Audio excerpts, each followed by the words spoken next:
This is Bella. She's an experiment. The film Poor Things follows the life of an extraordinary woman named Bella. Think Frankenstein, except this creation is curious, benevolent, and smart. I'm reading Emerson. Speaks about the improvement of men. I do not know why he does not give advice to women. Perhaps he does not know any. Bella refuses to accept societal inequalities between men and women. That's one of the parallels between this character and Mary Wollstonecraft. Another connecting thread?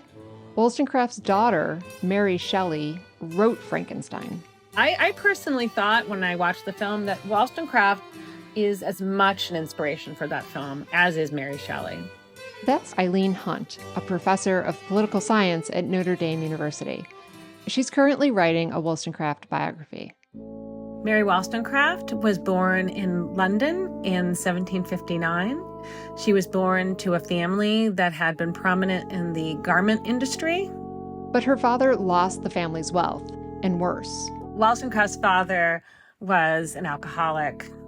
He also was a gambler, and he was abusive towards Wollstonecraft's mother.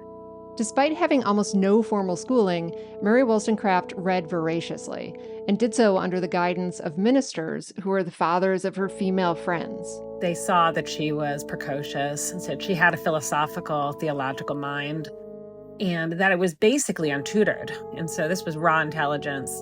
Her future prospects were not many.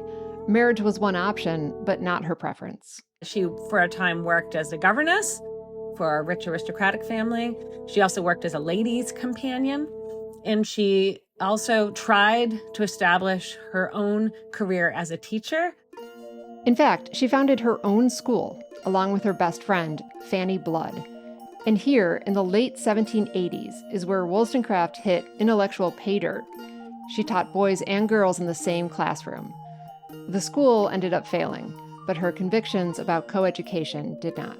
It is my view that Wollstonecraft is the first philosopher to make a systematic philosophical case for the absolute importance of free public coeducation provided by the state for all children, regardless of background, whether we're talking about class, race, or gender.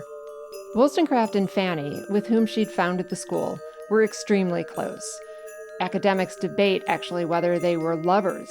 In either case, Fanny married and then died during childbirth, leaving Mary Wollstonecraft deeply bereft. I've come to see Fanny as, in some ways, her raison d'etre.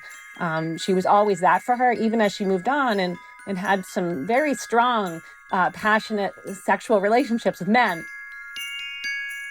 One of the most significant was with a man named Gilbert Imlay. When word got around that she had had a child with Gilbert Imlay, but had never formally married him, that became scandalous. Wollstonecraft and Imlay had a tumultuous relationship, during which she wrote him many beautiful and melancholic letters. More than once, he was unfaithful, and she became suicidal. She jumped off the Putney Bridge in London into the cold water. She's pulled from the water and survives, and then leaves Imlay. Later, she publishes the letters she'd written him. I think this is Wollstonecraft's attempt to use writing to resurrect herself from the dead and to reclaim her independence as a woman writer.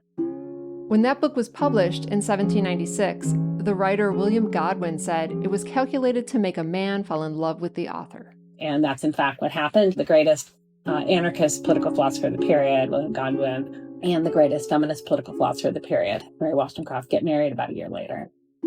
She was already pregnant with her second child when they wed, but the union was short-lived. She died 11 days after giving birth to the future Mary Shelley in September 1797. Everything she knew of Wollstonecraft, Shelley learned from Godwin, who wrote her first biographies, and from her mother's work. We think of the incredible influence of Mary Shelley in multiple areas of life, everything ranging from literature to film. We have to credit Wollstonecraft as being maybe the propelling force behind that. In Poor Things, a scientist creates Bella. And yet it's Bella who raises herself up, teaches herself to walk, teaches herself how to be independent. I think that's very much a Wollstonecraftian narrative about a woman against all odds, raising herself from the dead. I'm a changeable feast. as are all of we. For Philosophy Talk, I'm Mary Catherine O'Connor.